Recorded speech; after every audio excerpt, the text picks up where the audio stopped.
Todo el fenómeno de Digital Circus me encanta. Soy fan de la serie desde el capítulo 1. Desde el capítulo 1 mi personaje favorito es Kinger. Fui a ver el final 2 veces al cine, una solo y una acompañado. Lo volví a ver cuando salió en YouTube y lo vi de nuevo cuando convencí a mi polola de ver la serie y nos la terminamos viendo todo en solo 2 días.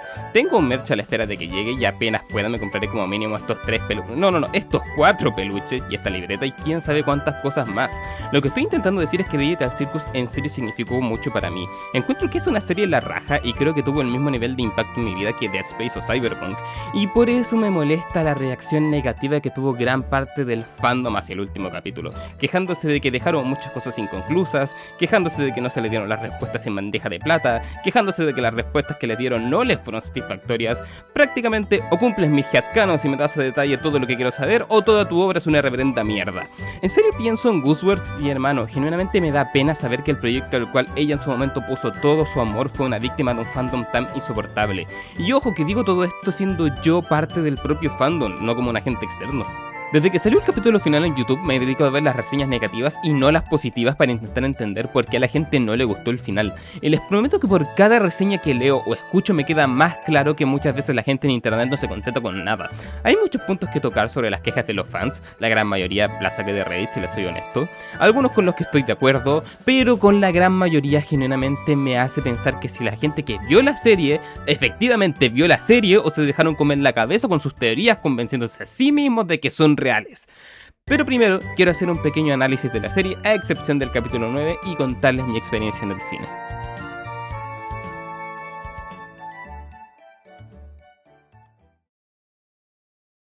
Primero que todo, la experiencia del cine fue un 10 de 10. Vi gente haciendo cosplay, vi gente con peluches, nos dieron esta entrada conmemorativa, vi más gente adulta de la que creí, vi a muchos niños de menos de 12 años siendo hueveados por sus padres ante cosas como los insultos censurados, Subble diciendo mierda, Kane torturando a los weones, incluso a ver el trasfondo trans de Jax. No estoy jodiendo. Sé que no es la gran cosa, pero me resulta gracioso de cierta forma pensar en que los padres genuinamente no están atentos a lo que ven sus cabros chicos en las pantallas. Aún así, por suerte, ninguno nunca intentó hacerse el gracioso gritando memes en medio de la función. Lo que sí pasó es que, no sé si esto salió de Chile, pero por un tiempo muy corto fue chistoso decir, oye, no nada. Y la sala de cine se cagó de la risa con Jax diciendo no nada, solo para después quedar en absoluto silencio con su abstracción. 10 de 10 experiencia, sin mencionar esa intro del pez y de Kane que hoy en día son los media legales porque grabaciones encuentras, pero subidos de forma legal, nope. Y pues, así fue todo. Ahora, si estás viendo esto, asumiré que ya te viste toda la serie, así que todos aquí sabemos de qué va Digital Circus, no es necesario repetirlo. Aunque quizás sí es necesario porque luego de ver el final el fandom ha mostrado un nivel de comprensión visual bajísimo, así que vamos a aclarar de inmediato uno de los puntos a tocar. No tengo boca y debo gritar. Ese es el título de un cuento corto el cual estoy seguro que ustedes conocen, aunque no sé si lo han leído, así que solo os voy a resumir. En el mundo solo quedan 5 personas: Gorrister, Nimdok, Ellen, Benny y Ted. Los 5 humanos han sido prisioneros de una IA súper desarrollada llamada AM por 109 años, años los cuales la IA ha usado para torturar eternamente a los humanos sin dejarles la posibilidad de morir. Todo por venganza, por haberlo creado y darle conciencia propia, pero no a un propósito, estando limitada a su condición de IA. Este es un cuento corto de apenas 11 páginas, está el PDF en internet, pueden buscarlo si quieren, pero aquí les va el final, así que ojito con los spoilers.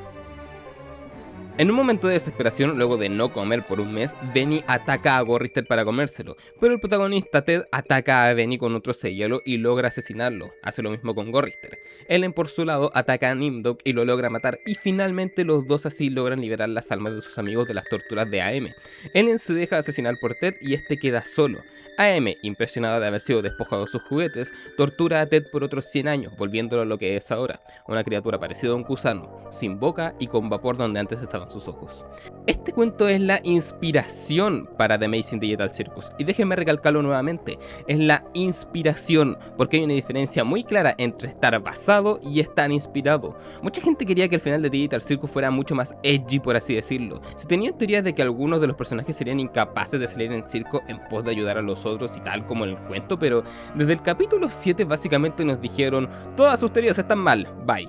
Es más, incluso en ese capítulo se nos deja claro que la intención de Kane no es necesariamente hacer daño, sino que genuinamente no entiende el comportamiento humano, pues su reacción a la reacción de los humanos no es un chúpenla, yo hago lo que quiero y si quiero los torturo, sino que es de nerviosismo y de genuinamente no entender el por qué están reaccionando mal ante su aventura. Pero Steve, en el episodio 8 sí que los tortura por placer. Bien, ¿qué pasa ahí?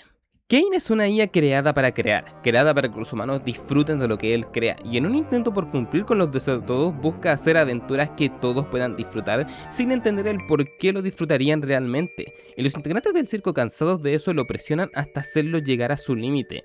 No una, sino que 2 veces. Pero aún así tenemos esta escena. Porque en esta escena podemos ver que la intención de Kane era asustarlos y torturarlos más que eliminarlos. No por odio, sino por genuina frustración. Verán, a Gangle y a Ragatha ni siquiera las aprieta al tener un cuerpo frágil. A Zooble la toma de una forma en la que por más desarmada que pudiera estar, no se le desarmara por completo. Solo a Pomni y a Jax los toma de forma firme al tener un cuerpo más estándar, por así decirlo. ¿Y en qué te afirmas para decir que era por frustración y no por odio? Es algo simple. Lo que hace Kane me recuerda mucho lo que haría un padre enojado con su hijo por desobediente. No solo literalmente les dice mocosos desagradecidos, sino que los tortura acorde con lo que le reprochan. ¿Jax le reclama que les miente? Pues a ver qué tanto les oculta a él a sus amigos, cosa que les oculta por miedo a que se rían de él. Zooble le reprocha tener un algo frágil. ¿Qué me dices de ella que ni siquiera sabe bien quién es? ¿Ragatha le reclama no hacerlo sentir en casa? Bien, entonces que recuerde cómo era estar en casa. Pomni le menciona que sus ideas son malas. ¿Qué tan malas son si se llegó a enamorar de uno de los personajes? Todo para rematar con un ¿por qué insisten en atormentarme? Yo no pedí que me crearan, yo solo quería cumplir con mi propósito. Para Kane, él está siendo torturado al no lograr lo único para lo que fue creado. Él sufre al ver cómo los humanos le niegan y le buscan impedir cumplir su propósito. No es necesariamente malvado, solo que sus ideas chocan con lo que los demás quieren. Y eso es lo que amo de Digital Circus. No se enfoca necesariamente en el mundo, en la situación, en el porqué, sino que se centra en sus personajes, lo cual de cierta forma me recuerda a Team Fortress 2. Nada de la serie me importaría si no supiera el por qué sus personajes son como son, o por qué piensan como piensan, o más simple aún, si no los conociera. Cada capítulo nos da la oportunidad de conocer un poco más a los personajes, lo cual me alegra porque cuando salió el capítulo 1 y 2 pensé que la serie giraría siempre en torno a Pomni, Jax y Ragatha, y me alivió mucho ver como en el capítulo 2 y aún más en el capítulo 3 dejaban de lado a Jax, personaje que parecía ser hecho para atraer a cierto tipo de personas. Ustedes saben de quiénes hablo. Y en cambio nos permitieron explorar el lado amable y bondadoso de Pomni, el pasado de Ragatha, los problemas emocionales de Jax, la depresión de Gangle, el conflicto interno de Zooble y el por qué Kinger está como está y su amor parental por todos. Todos tienen su momento para sacar a relucir todos los rasgos de su personalidad. Todos los capítulos te dan un poquito de lore de cada uno, a veces más, a veces menos. Es casi que una serie introspectiva, digo. Yo me sentí identificadísimo con Jax en su expresión con Pomni o con el lado más reflexivo de Kinger, y si no fuera por todo ello, les aseguro que la serie no hubiera triunfado como lo hizo porque no hay sentido en interesarse por la meta de los personajes si primero no los conociéramos. Y con eso dicho, creo que podemos ingresar en las cosas que tratar de la lista. Ya que el primer punto que tocamos fue el 3, vamos en desorden y agarremos los puntos con los que estoy de acuerdo. Partamos con la muerte de Kane y el que realmente no murió. Porque si les soy honesto, me molesta que Kane realmente no haya muerto porque literalmente se nos dice que lo borraron y luego aparece así sin más. Y no estoy diciendo que Kane merecía morir o algo por el estilo, sino que me refiero a que si nos muestran que fue eliminado y el cómo lo eliminaron, entonces ¿por qué luego nos muestran que no lo fue?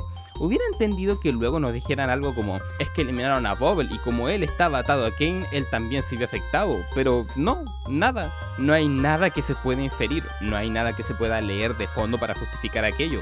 Absolutamente nada. Pero realmente es algo que puedo dejar pasar porque si vemos la historia como tal, me parece algo bastante lindo a nivel narrativo de que el humano no fuera capaz de aprender de sus propios errores al punto de abstraerse, y en cambio que la IA que estaba tan obsesionada con aprender de los humanos aprendiera a redimirse a sí mismo. Por lo que si bien es algo que me molesta, es algo que puedo dejar pasar. Lo que no puedo dejar pasar es la escena de Kane en el vacío, porque recién a la tercera vez que vi el episodio final, o sea, cuando se estrenó en YouTube y lo vi solo, entendí que era una mezcla entre lo que Kane estaba viviendo y lo que Kane vivió cuando estaba creando el circo, porque les juro que las primeras veces pensaba que era una representación de lo que Kane estaba viendo y cómo eran realmente las cosas al ser vistas desde un PC antiguo, pero no. Es una escena que muestra el cómo Kane hizo funcionar los archivos mentales originales en el pasado y de cómo está accediendo a internet en el presente.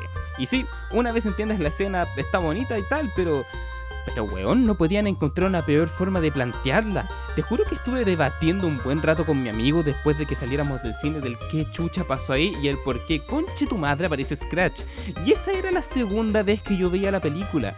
Yo te puedo dar por firmado que nadie en el cine entendió esa escena sin sobreanalizarla 5 veces antes de irse a dormir. Fácilmente es lo peor que tiene esta serie. No porque sea una mala escena como tal, sino porque está planteada como el reverendo culo. Y por último, la revelación de que no son reales. O sea, sí, está la excusa de que se nos dieron un par de pistas sobre eso a lo largo de la serie y de que Ragata dice que siempre lo supieron pero no querían creerlo, pero sí pasan demasiado rápido de ese punto. Tanto así que es fácil dejarlo pasar, pero miren, no les voy a mentir, no sé cómo extender este punto porque es tan simple como, sí, pasaron muy rápido de esa weá, los personajes superaron muy rápido ese problema y un poco más de ellos intentando superar eso no hubiera estado mal. Ahora, vamos con estas cosas rápidas. ¿Cómo llegaron Zul y Gang a la CNA y al circo? Sí, hay gente que se queja de esta weá. No estoy jodiendo. Hay gente que se queja y mucho de este punto. Y mi pregunta es, ¿por qué realmente importa esta weá? Digo, así, genuinamente, ¿aporta en algo a la serie entender por qué o cómo llegaron al circo? No, ¿verdad? Ya, listo, adiós. Otro punto. No se profundizó en CNA. Ok. ¿CNA es realmente importante?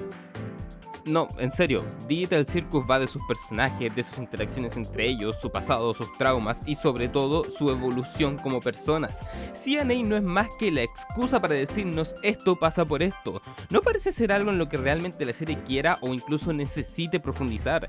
CNA creaba IA generativa, crearon a Kane y a Bubble, la empresa cerró, la IA Kane cobró conciencia y creó el circo y ya, hermano, ¿qué más necesitas saber de CNA? ¿El nombre de todos los trabajadores para hacer una biografía fanfic de cada uno de ellos? Mejor sigamos. Kane siempre supo de los nombres reales. Miren, esto es algo que yo llego a entender porque he visto gente quejarse de que Kane sí conocía los nombres de los integrantes del circo y molestándose porque él no los llame a ellos por sus nombres reales. Lo cual entiendo por qué les molesta, pues al inicio él mismo les dice que no puede controlar sus mentes y de que no conoce sus nombres, y por eso prefiere darles nombres nuevos. Y a mi humilde interpretación, el mayor de los miedos de Kane es quedarse solo en el circo, lo cual podemos ver en escenas como cuando le dice a Kinger que no se abstraiga, lo mucho que se emociona con cada nueva persona, su reacción cuando Pomni le dice que algún día se quedará solo o todo el corto que lanzaron al respecto. Bien, tomando lo que dice Ragata de que perseguir una meta inalcanzable te volverá loco, Kane es consciente de que, por ejemplo, buscar una salida llevaría a la abstracción de los integrantes del circo. Tomando esto podríamos ver como el recordar su nombre real un tipo de enlace a su yo real, lo que los haría desear más salir del circo y por ende quedarse solo. Es solo una teoría mía sacada de todo lo que vi de la propia serie, pero creo que está bastante sólida. Ok, he visto gente que se confunde mucho con lo de la IA azul y Bubble, así que de una les diré cómo lo interpreto yo. Sí, Bubble es la IA azul, pero la IA azul no es Bubble. Véanlo así. La IA azul era su propia cosa, creada una vez encerrada en la IA roja, pero cuando la IA roja consume a la IA azul, hace que ésta sea Bubble para darle forma y su propio poder. ¿Poder? Pero cuando la IA roja consume la IA azul, hace que ésta sea Bubble para darle forma y su propio poder. Digo, San Marisco, cocinada con el amor que legalmente puede dar, Bubble aún mantiene su parte creativa pero siendo limitada por Kane, al menos así lo interpreto yo. Bien, por otro lado, he leído también teorías y a gente confundida diciendo que la IA azul es malvada y por eso Kane al dejarlo ir se vuelve bueno. Pero, todo es mucho más simple de explicar. Kane tenía demasiado poder al haber consumido a Bubble, dicho por él mismo cuando le dice a los integrantes que ya no es tan poderoso una vez libera la IA azul. Por otro lado, Kane, a pesar de la intriga que sentía hacia los humanos, les tenía miedo, pues ya lo habían encerrado y abandonado una vez. Entonces, ¿qué decide él? Demostrar mostrarles que en este mundo él es quien manda. Es el intento de eliminarlo y el viaje que se pega que le permite finalmente entender por qué los humanos actuaban como actuaban. Y sí, tiene esos flasheos, pero oye, yo lo veo más como un síntoma de toda la megalomanía que tenía. Por eso termina por decidir abandonar a la Vía Azul, para alejarse de su complejo de Dios.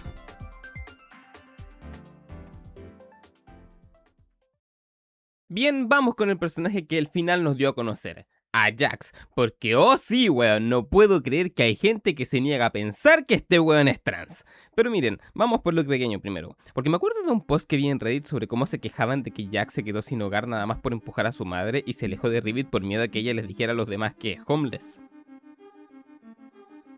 Sí, si viste la serie estoy seguro que entenderás que el weón que se quejó de esto no puso atención. Pero por si acaso, no, Jax no tenía miedo de que Rivit revelara a los demás que él se quedó homeless. Jax sentía vergüenza y se arrepentía de haberle confesado a Rivit el cómo era él y lo que sentía sobre sí mismo.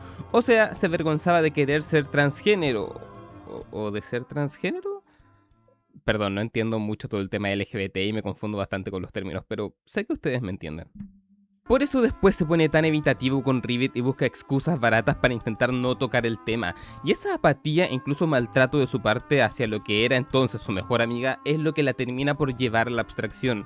Sé que para el 90% de la gente que ve este video es obvio todo esto, pero hermano, aún no entiendo cómo hay gente de que no entiende que Rivit se abstrajo por sus conflictos con Jax o de que Jax es trans, cuando hay pistas regadas por toda la serie como su molestia por el vestido de Maid, pero también el cómo se acomoda muy bien a usarlo en prácticamente minutos.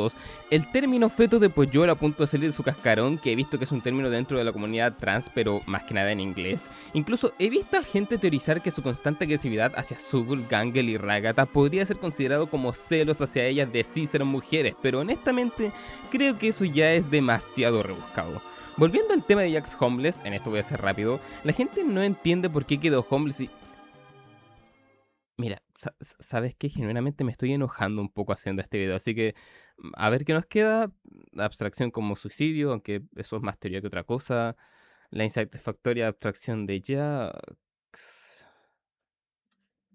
Ok, sí me enoja un poco eso porque la gente se queja de que no hubo una gran escena de Jax abstrayéndose, una advertencia, una revelación choqueante, pero creo que es lo mejor que pudieron hacer porque si bien la abstracción no es como tal una muerte, es lo más cercano que hay dentro del circo.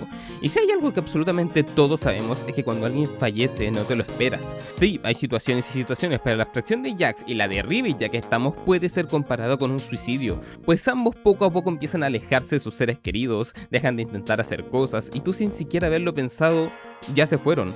Y esa es la clave, no es algo que tú esperes, no es algo que tú tienes tiempo de siquiera llegar a pensar que puede pasar cuando ya está frente a tus ojos. La revelación que nos dan es perfecta porque si lo piensan bien, haber visto cómo el cuerpo de Jax se transforma violentamente en una de esas hueas abstraídas no lo hubiera hecho algo triste o impactante de ver. Aunque por otro lado al principio pensé que era una abstracción que había huido del sótano de Kane al romperse todo, por ahí eso sí fue una falla, pero oye, no tardan ni 30 segundos en aclarar que Jax sigue bien ahí.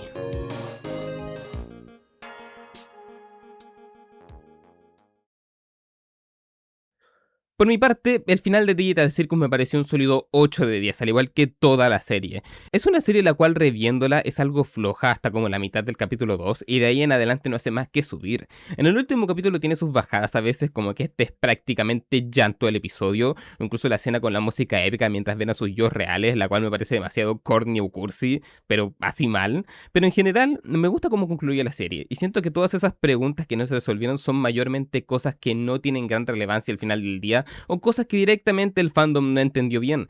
Pero todo esto siempre me hizo plantearme el por qué no usar esas dudas sin resolver para hacer teorías y seguir alimentando al fandom. Digo, ahí tenemos a Gravity Falls, que poco más de 10 años después de su final sigue con fandom.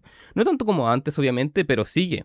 Solo espero que la próxima serie de Glitch no tenga un fandom tan horriblemente tóxico e insistente como lo tuvo Digital Circus. Así que en conclusión, no sé, aquí se supone que abrió un unboxing de la Pomni que pedí hace 2 meses, pero aún no llega, así que... XD supongo.